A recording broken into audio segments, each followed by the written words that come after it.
Um, yeah. Well, so, and you tweeted 2 years ago, the Republican controlled Supreme Court, speaking of which, overturned Roe v. Wade. Since then, Republican extremists have fought to criminalize birth control, IVF, and abortion, but House Democrats are fighting back to prevent these, to protect these essential freedoms.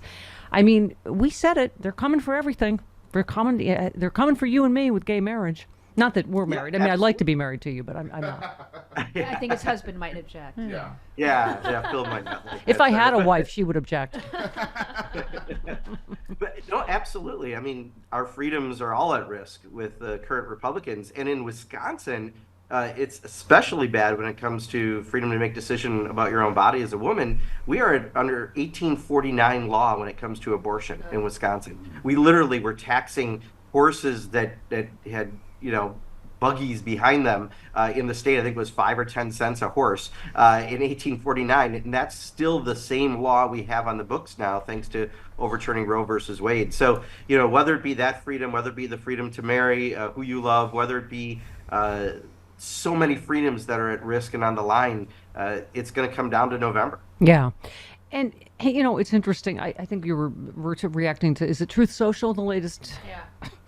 business to bomb from Donald Trump? You just said, not shocking, coming from a guy who bankrupted half a dozen companies, does everything he touches magically go into debt? And this was also referring to Trump ran up a national debt twice as much as Biden.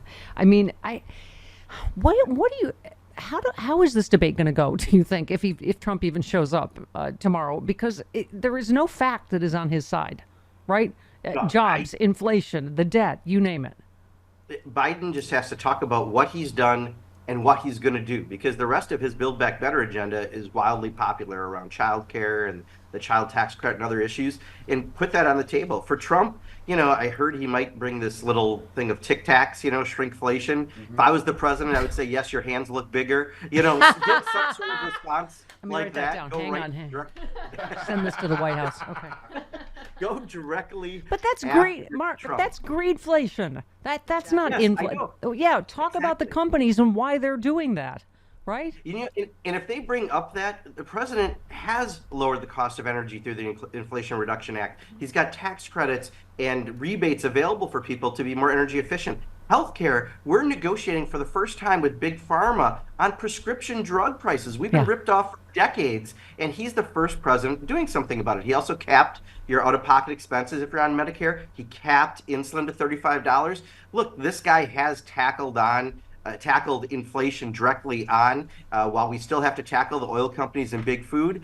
He's talking about those things, but I think there's a real strong message the president has to offer on this. And what's Donald Trump got, other than he added to the debt in a record way? Yeah, twice as much as Biden. So we've also been talking about this all morning. Trump inflation bomb coming should he win a second term, according to 16 Nobel Prize winning economists who I've said economists aren't liberal or, they're just economists. Anyway, they've warned the Trump second term agenda could create what they're describing as an inflation bomb that would rock the global economy. Combination of more tax cuts for corporations, a labor shortage caused by the mass deportation of undocumented immigrants, looser monetary policy in the form of lower interest rates would cause prices to skyrocket yet again, just as inflation has started to stabilize in the 3% range. They write, Representative, we believe a second Trump term would have a negative impact on the U.S. economic standing in the world, a destabilizing effect on the U.S.'s domestic economy. Many Americans are concerned about inflation, which has come down remarkably fast. There's rightly a worry that Trump will reignite this inflation with his fiscally irresponsible budgets. Yeah. Let's hope the president can get that reality home tomorrow night in the debate, because Trump just lies and lies and lies. He actually tweeted that he's the one that got $35 insulin for everybody. I mean, what's your advice to the president on how you combat because again, he's been called a liar so many times. I don't know how else you say it.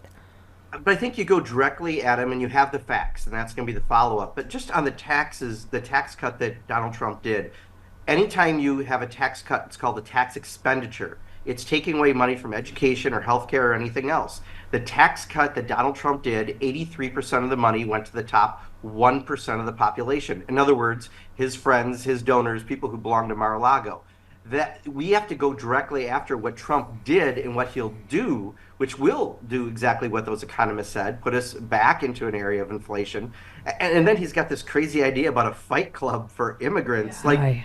at some point, I understand he's appealing to the base, and that way he can continue to the grift and make lots of money off these chumps who buy, these red caps and whatever else he puts for sale. But I do think that voters in Wisconsin, Michigan, and Pennsylvania, the three states I think that are going to ultimately matter the most, are pocketbook issues, and those tax cuts did not help them in any way. 83% of the money went to the top 1%. That's Donald Trump. Yeah. Yeah, absolutely. Our friend Dean Obadala tweeted, Congressman Mark Pocan. What did I say? I said it right. Yep. Okay. They make me nervous now that I'm going to say it wrong. Pocan.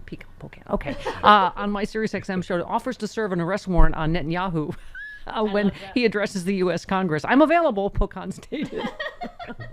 Good. Can you swing by and get Bush and Cheney? Because maybe we can get a group deal at The Hague. What do you think?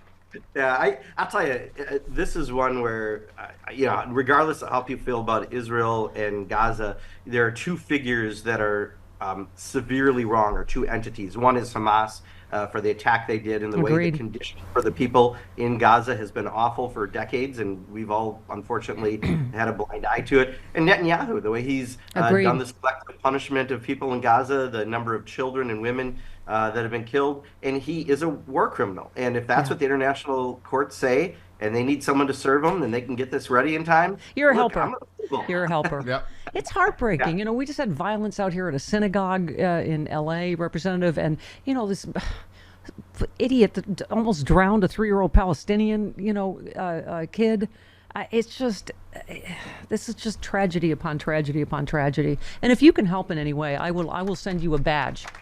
Okay. Yeah. I mean, the people, I can tell you from multiple trips to the region, the people of Israel and the people of Palestine want peace. Yep.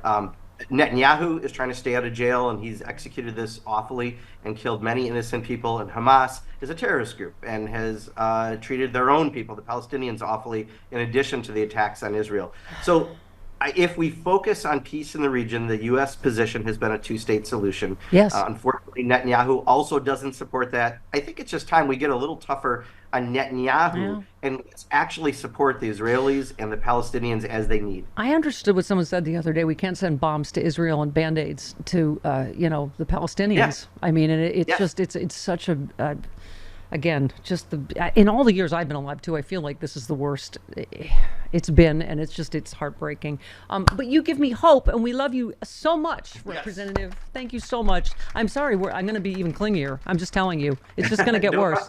It's going to get worse and worse. Glad to talk about Wisconsin and anything you want anytime. Absolutely. Stephanie. Love you guys. There he goes, Yep. Congressional rock star, Thank Representative you. Mark Pocan. Thank